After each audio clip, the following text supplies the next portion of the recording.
Hope कि आप सब लोग अच्छे होंगे और अपना अच्छे से ध्यान रखा हुआ होगा। आप लोगों ने कभी नोटिस किया है कि अगर हम घर में किसी को बोलते हैं कि आप बहुत खर्राटे लेते हो या आप बहुत ज़्यादा स्नोर करते हो और उसकी वजह से हमें भी डिस्टरबेंस होती है, तो लोग आसानी से मानते नहीं हैं।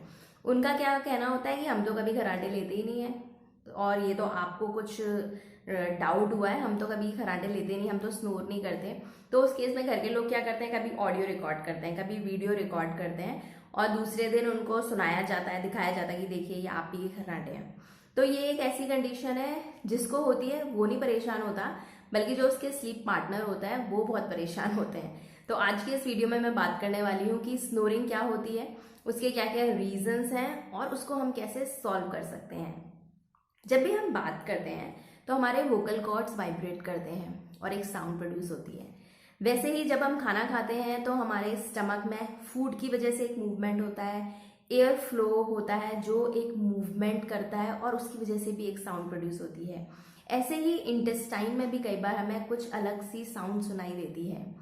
तो जब हम सोते हैं उस टाइम पे हमारा जितना भी थ्रोट टिश्यूज हैं वो रिलैक्स हो जाते हैं, टंग रिलैक्स हो जाती है और जो हमारा सॉफ्ट पैलेट, हमारे माउथ का जो रूफ होती है, उसके सारे टिश्यूज रिलैक्स होते हैं। और जब ये रिलैक्स स्टेट में जाते हैं तो ये हल्का सा हमारे एयरवेज को क्लोज कर देते हैं और जब हम ब्रीदिंग करते हैं एक एयर फ्लो होता है, उसकी वजह से वो टिश्यूज वाइब्रेट करते हैं और जो साउंड प्रोड्यूस होती है उसकी वजह से स्नोरिंग की कंडीशन डेवलप होती है। तो एज सच तो कभी ना कभी हर कोई स्नोर करता है, उसके अलग रीजंस होते हैं, लेकिन अगर ये कंडीशन क्रोनिक कंडीशन होती जा रही है और साउंड बहुत ज़्यादा लाउड होती जा रही है तो ये एक हेल्थ कंडीशन का भी इंडिकेटर होती है। अगर हम कॉजेस की बात करते हैं तो उस सबसे पहले एक कॉज होता है एनाटॉमिकल कॉज, मतलब कि स्ट्रक्चर ही इस तरह के हैं जो कि स्नोरिंग के लिए रिस्पॉन्सिबल है। उसमें पहला रीजन है हमारा माउथ की एनाटमी। कुछ लोगों में जो अगर आप अपना माउथ ओपन करेंगे ना तो पीछे एक ट्रायंगुलर टिश्यू हैंग करता हुआ दिखाई देता है जिसको हम ओव्यूला बोलते हैं। तो कुछ लोगों में ये बाई बर्थ ही थोड़ा ज्यादा एनलार्ज होता है। तो जितना ज्यादा एनलार्ज होगा मतलब एयरवेज को वो उतना ज्यादा नैरो करेगा, तो जब एयर फ्लो होगी तो ज्यादा लाउड साउंड आने लगती है। उसके साथ साथ अगर जो लोग अल्कोहल इनटेक करते हैं, अल्कोहल एडिक्ट होते हैं, उन केसेस में भी जब वो सोते हैं तो उनके जितने भी थ्रोट टिश्यूज होते हैं वो रिलैक्स हो जाते हैं, अल्कोहल रिलैक्स कर देता है अच्छे से।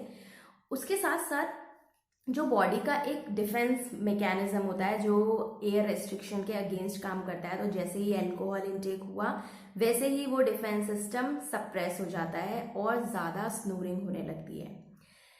इसका एक और रीज़न है ओवरवेट होना। आपका वेट बहुत बढ़ता जा रहा है, आपका बीएमआई बढ़ता जा रहा है, तो उस केस में हमारा जो थ्रोट होता है उसके पीछे कुछ एक्स्ट्रा टिश्यूज़ का डेवलपमेंट होने लगता है, फैट टिश्यूज़ का, जो एयरवेज को ज़्यादा नैरो करते हैं और ज़्यादा स्नोरिंग की प्रॉब्लम डेवलप होती है।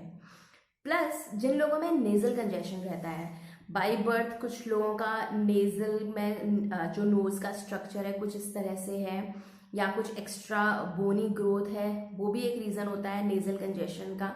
कुछ लोगों को एक एलर्जिक नेजल कंजेशन होता है, तो उस केस में भी स्नोरिंग की प्रॉब्लम ज़्यादा होती है।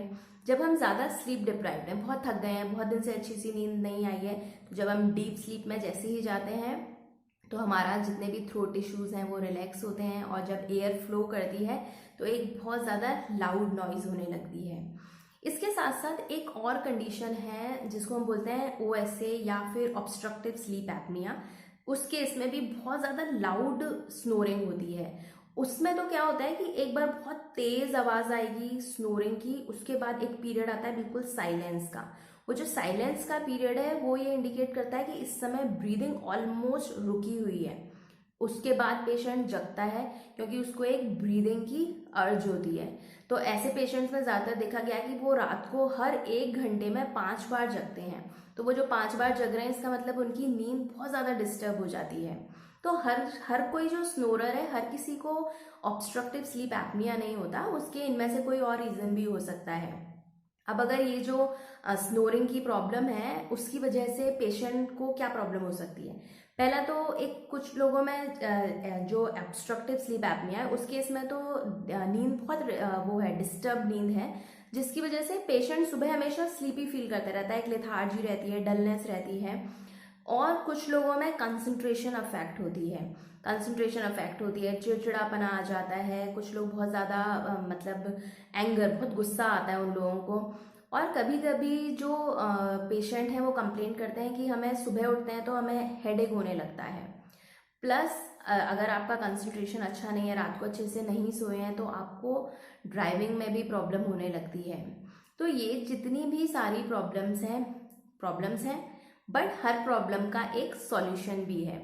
कुछ सॉल्यूशंस ऐसे हैं जिनको हम खुद से घर पे भी कर सकते हैं, लेकिन कुछ चीज़ों के लिए हमें एक मेडिकल हेल्प की ज़रूरत होती है। तो सबसे पहले तो अगर हमारा वेट बढ़ रहा है तो हमें कुछ लाइफस्टाइल चेंजेस करने की ज़रूरत है। तो उसमें सबसे पहले एक्टिव हो जाइए, ज़्यादा एक्टिव हो जाइए। जैसे ये वीडियो देख रहे हैं उसके बाद से या कल से आप थोड़ी अपनी एक्टिविटी लेवल बढ़ाइए। और कुछ नहीं कर सकते हैं तो at least start with 10 minutes regular walk. आप 10 मिनट से शुरू करेंगे, उसको धीरे धीरे बढ़ाइए। थोड़ा अपना एक्सरसाइज का स्केड्यूल बनाइए, उसको थोड़ा सा ज़्यादा स्ट्रॉन्ग करिए। डाइट पे ध्यान दीजिए।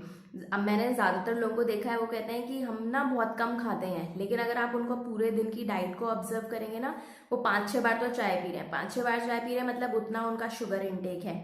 उसके साथ साथ उनका घी का इंटेक भी अच्छा रहता है, लेकिन उस पर उनका ध्यान ही नहीं जाता क्योंकि उनके अकॉर्डिंगली वो बहुत लाइट सी डाइट है। लेकिन ऐसा डाइट नहीं है, आपको अपनी डाइट पे ध्यान देना होगा। फाइबर कंटेंट बढ़ाइए, फैट को कम करिए, एंड जैसा मैं हमेशा कहती हूँ, वाइट शुगर को एकदम से बंद कर दीजिए। तो कुछ लाइफस्टाइल मॉडिफिकेशन से हम अपने वेट को कंट्रोल कर सकते हैं, और वो जो वेट कंट्रोल होगा तो हमारी स्नोरिंग की प्रॉब्लम भी कंट्रोल होगी। सेकेंड, हम क्या कर सकते हैं, जब हम सोते हैं तो अपना जो पिलो है उसको थोड़ा सा रेज कर दें, कुछ इंचेस के लिए रेज कर दें। वो क्या हेल्प करता है, वो हमारे एयरवेज को रेस्ट्रिक्ट होने से रोकता है, तो उसकी वजह से स्नोरिंग की प्रॉब्लम थोड़ी सी कंट्रोल हो सकती है। प्लस जो स्लीप पोजीशन होती है वो भी बड़ा इंपॉर्टेंट रोल प्ले करती है।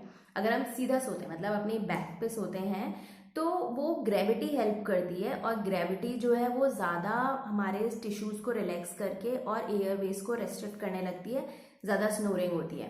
तो इस केस में स्नोरर्स को क्या करना है, हमेशा कोशिश करिए साइड टर्न करके सोइए, साइड स्लीप पोजीशन को जो है वो ज़्यादा प्रैक्टिस करिए।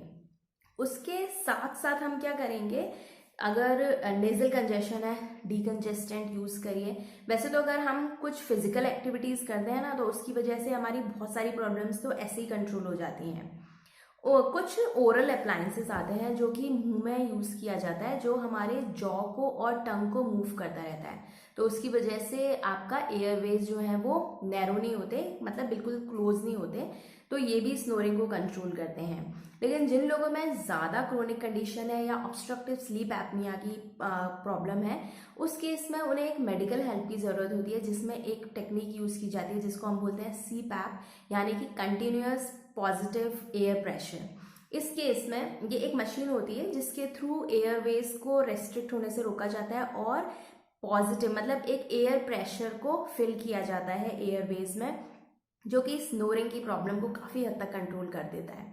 उसके साथ अगर आपका एनाटॉमिकल कंडीशंस की वजह से स्नोरिंग की प्रॉब्लम है, तो उस केस में तो सर्जिकल मैनेजमेंट किया जाता है, अगर वो बहुत ज़्यादा अर्जेंटली रिक्वायर्ड है।